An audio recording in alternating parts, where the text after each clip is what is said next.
Here we are. Hi, I'm Lorenzo Monterosa. And I'm Niki Chanel. We make up the co-directorship of Ways and Means for Laura. This year at Moonlight Madness, which is something that's held on the second to the last night of the Romance Writers National Conference, which this year is being held in Washington, D.C. in July, we will be doing something a little different. It is called Flash Fiction. And here to talk about flash fiction is Niki Chanel. Thank you so much, Lorenzo. I found that Wikipedia has the best definition of flash fiction, and it's simply fiction of extreme brevity. There's a little bit of a homework assignment in there. It should have an antagonist, either person or situation, and a protagonist, same thing, person or situation. A beginning, a middle, and a satisfying end. Okay.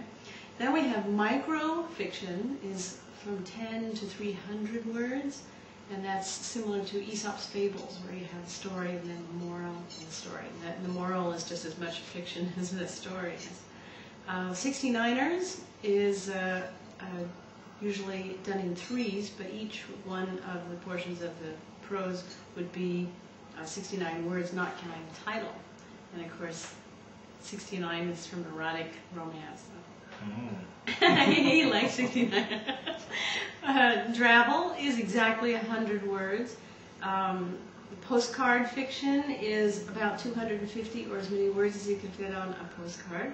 And minute fiction is 500 words, but you have to do it in a minute. Okay, now those are all using word count, and that's all that matters in those, except for the minute. There's some speed involved.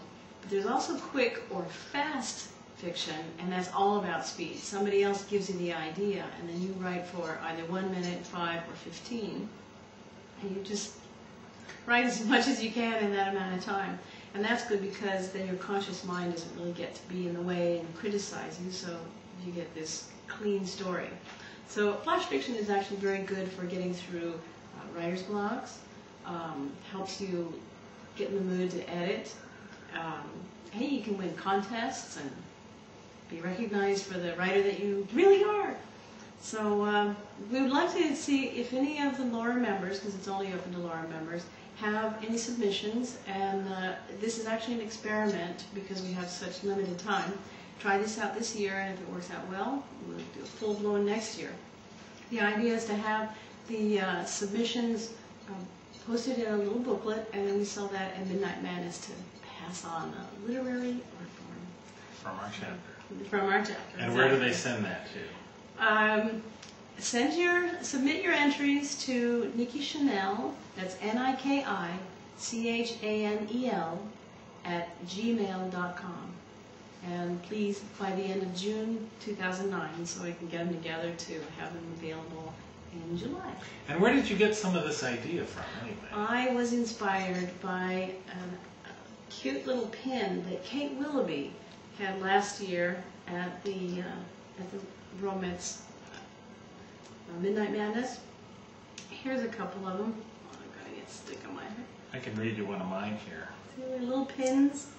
It's made out of popsicles and pieces of erotic romance.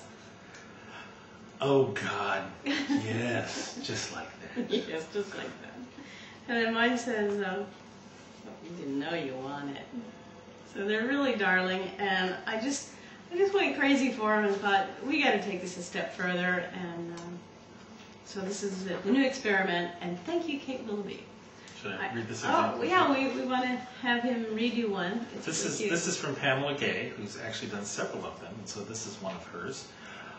A monkey in a cage is what you feel like. You listen to Mr. Fleming drone on about the business cycle and the cutbacks, and you wonder if it is real or a dream. You're on 42nd floor of a glass prison, surrounded by men in conservative gray and blue suits. You are wearing one too. You spot a fly crawling across the window behind Mr. Fleming.